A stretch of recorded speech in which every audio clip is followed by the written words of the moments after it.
When you reach a tile penetration like this vent pipe, cut the back flange off of a tile section.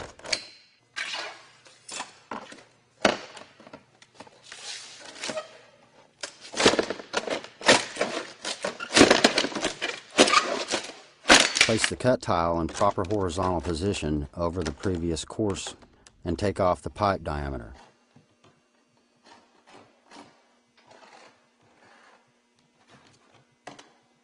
The same idea on the side, but here you're taking off the depth of the notch that you'll make for the pipe. Cut out the notch so that the tile will fit around the pipe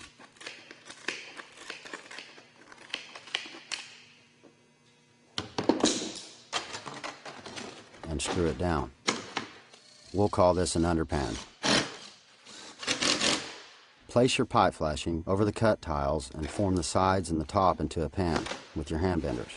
This will keep any water from running off the flashing and getting under the tiles. Any water that runs off of the cone-shaped boot will run down the flashing and onto the underpan below.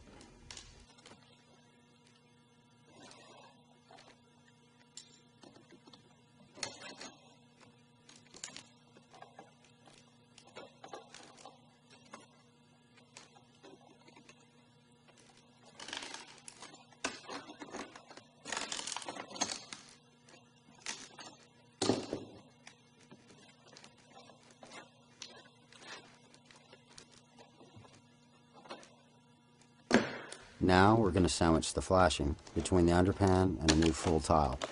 Mark this to the dimensions of the boot. Now cut out the shape of the boot and install the tile over the flashing.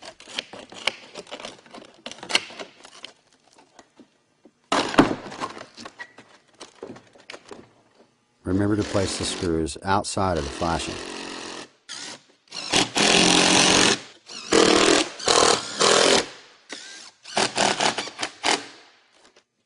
The top tile gets marked and cut in the same way. Line it up with the tiles below and mark for the cutout. Because the cut edge of this tile will set against the rubber boot of the flashing, we'll cut it out a little differently. I'm snipping about an inch inside the line that I marked.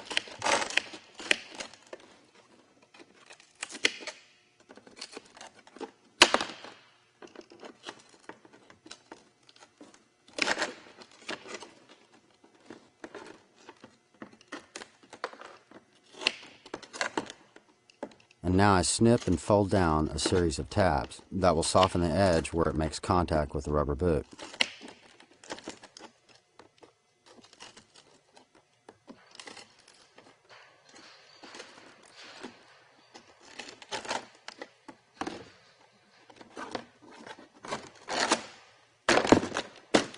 Now I would caulk around this entire opening and then throw on stone chips from our touch-up kit to dress it out. You'll see how this works later on. The smart vent is used in place of a regular tile where ventilation is needed. Measure the opening on the back of the vent and transfer the measurements to the plywood. This will be about 8 inches by 30 inches. Just cut an opening and install the smart vent by first fastening the front, just like the other tiles. But at the back of the vent, don't fasten the next course through the nose, but rather through the top. You'll need to stand on top of the course line here to compress the rubber closure on the back of the vent before screwing it down. The measurement to the gable here is only 2 inches, and you can't really cut a 2-inch tile to close this gap.